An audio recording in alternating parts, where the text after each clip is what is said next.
Bonjour, dans cette vidéo, on va voir un autre exercice des circuits électriques linéaires. Dans ce circuit, nous avons des générateurs de tension, des résistances et on veut chercher le générateur de Thevenin entre le point A et le point B. Sauf dans ce circuit, si on applique directement le théorème de Thevenin entre le point A et le point B, on va se trouver dans un système des équations à plusieurs variables. Et pour résoudre ce système-là, il faut beaucoup de temps ou il faut un logiciel pour résoudre ce système-là. Donc nous, qu'est-ce qu'on va faire? On va appliquer le théorème de Thevenin par partie. Ça veut dire, au premier lieu, on va considérer comme charge toute la partie qui est encadrée en orange. Et on va chercher le générateur de Thevenin entre le point A1 et le point B1. Après, on va monter au deuxième niveau. Le deuxième niveau, c'est qu'on va considérer la charge de la partie qui est encadrée en orange et on va chercher le générateur de Thevenin entre le point A2 et le point B2. Et la dernière étape, on va considérer la charge, c'est la charge R', ça veut dire la partie qui est encadrée entre le cadre orange, et on va chercher le générateur de Thevenin entre le point A et le point B. On va commencer par la première étape. Comme la première étape, on va chercher le générateur de Thevenin entre le point A1 et le point B1. Donc, on va commencer par la résistance de Thevenin, RTH. Comme on a dit dans les dernières vidéos, pour chercher la résistance de Thevenin, on va faire trois choses. La première chose, on va enlever la charge. Donc, toute la partie qui est encadrée en orange, on va l'enlever. Après, on va enlever les générateurs de tension. On va enlever les générateurs de tension et on va les remplacer par un court-circuit. Donc, ce générateur de tension, on va l'enlever et on va le remplacer par un court-circuit.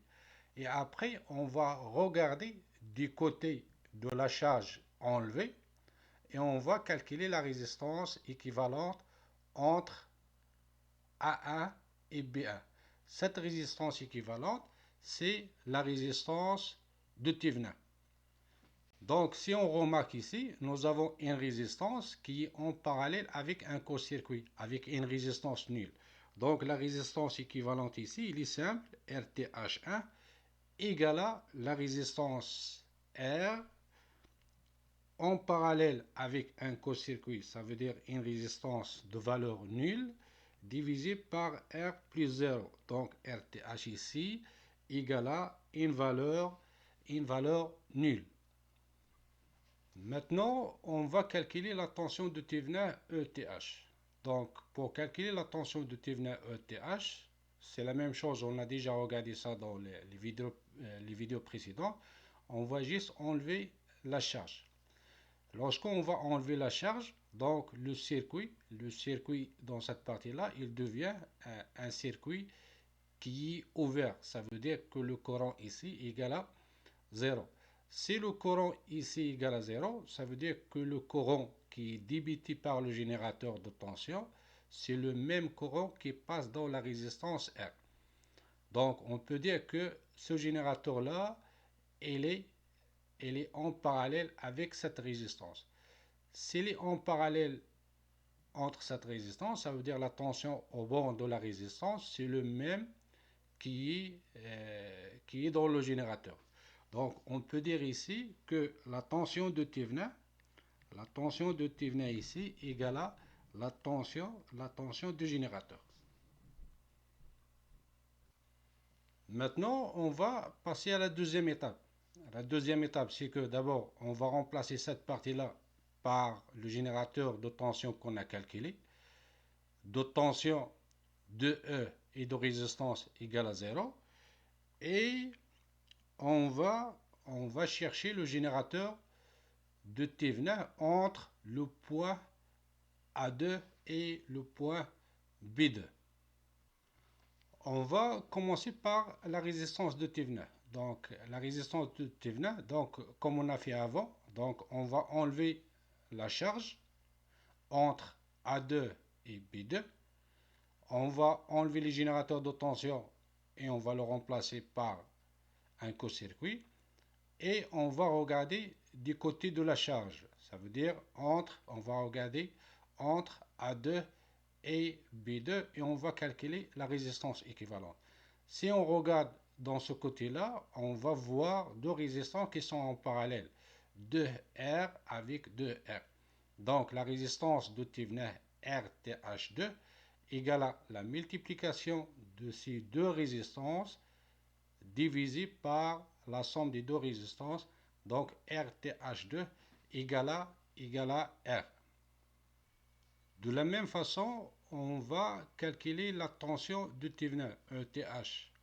Donc, pour calculer la tension ETH, toujours on va enlever la charge et on va calculer la tension entre A2 B2. La charge il est enlevée. Si la charge il est enlevée, donc ici, nous avons un circuit qui est ouvert. Donc le courant ici égale à 0. Et le courant qui passe ici, c'est le même courant qui passe dans cette résistance. Donc on peut dire que cette résistance-là, elle est en série avec cette résistance-là. Donc pour calculer cette tension, on va appliquer le diviseur de tension. Donc ETH2, qui est la tension au bord de cette résistance, égale à la valeur de cette résistance divisé par la somme des deux résistances multiplié par la tension totale. La tension totale, c'est 2E. Donc, après calcul, on va trouver que ETH2 égale à E. Maintenant, on va aller à la dernière étape. La dernière étape, c'est que on va chercher le générateur de tension entre le point A et le point B. Donc, avant, on a déjà calculé le générateur de Thévenin de cette partie-là. Donc, on va enlever toute cette partie-là et on va le remplacer par le générateur de Thévenin qu'on a calculé dans la deuxième étape. Donc, le générateur de Thévenin, c'est de valeur de tension E et de valeur de résistance interne égale à R. Donc, il est remplacé ici. Donc, le schéma équivalent précédent, il est équivalent à ce circuit-là. Donc, ici, on va, comme j'ai dit, on va calculer le générateur de Thévenin entre A et B. On va commencer par la résistance de Thévenin. Donc, comme d'habitude, on va enlever les générateurs de tension. On va les remplacer par des court-circuits. On va enlever la charge de cette partie-là. Et on va calculer la résistance équivalente entre A et B. Donc, si on regarde dans ce côté-là, on va voir une résistance qui est de R en parallèle avec la somme de deux résistances.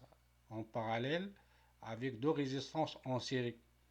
Donc la résistance équivalente RTH égale à la multiplication de cette résistance-là avec cette résistance-là divisé par la somme